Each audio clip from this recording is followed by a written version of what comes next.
Sino ka?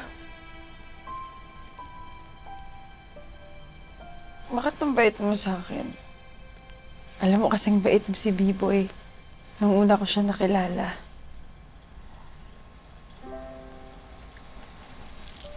Anak, dasal tayo. Pagdasal natin yung mabilis mong pagaling. Sa ngalan ng Ama, Espiritu Santo. Diyos ko, Panginoon, ikaw na lang ang pag-asa namin. Paliwanagin mo po ang isip ng anak ko. At tanggalin mo po yung sakit sa puso niya.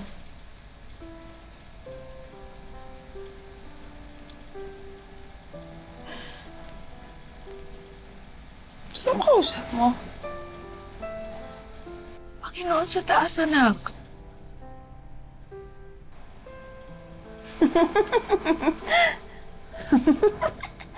Eh, kisame lang naman yung kausap mo eh. Baliw ka rin. Siguro nga. Kapag hindi ka pa gumaling, anak. Sana ako na lang ang nagkasakit sa isip. Kasi parang mababalim na rin ako na nakikita kang ganito araw-araw. Bakit ka umiiyak?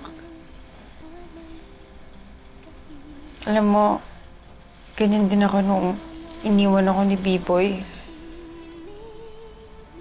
Sino ba nagpaiyak sa'yo? Iniwan ka rin ba? Iniwan ako. Kasi unti-unti kong nararamdaman na nakawala na siya sa akin.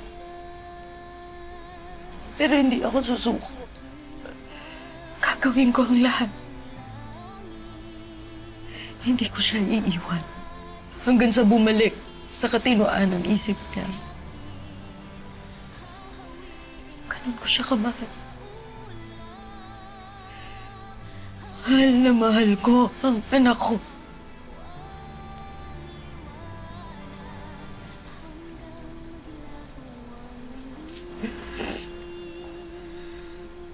Mama?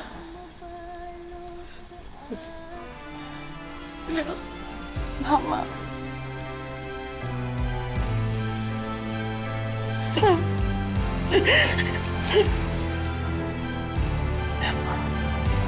Nakikita ba ng langit lahat ng aking pasakit? Dahil na rin sa suporta ng kanyang ina at sa mga ininom na gamot, ay unti-unti muling nanumbalik ang katinuan ng pag-iisip ni Irene hanggang sa tuluyan na nga siyang nakalabas ng mental hospital. Na bumabalot sa akin. Salamat. Nak, sabi ng doktor, kahit nakalabas ka na, iinom ka pa rin ng gamot, ha? Inumin mo yung mga gamot mo sa tamang oras. Hindi mo na kailangan ipaalala sa akin yan, ma. Ayoko nang bumalik dito sa mental. At hindi na ako babalik sa pinaka-nakakatakot at pinakamadilim na parte ng buhay ko. Hindi ka na, uwi na tayo.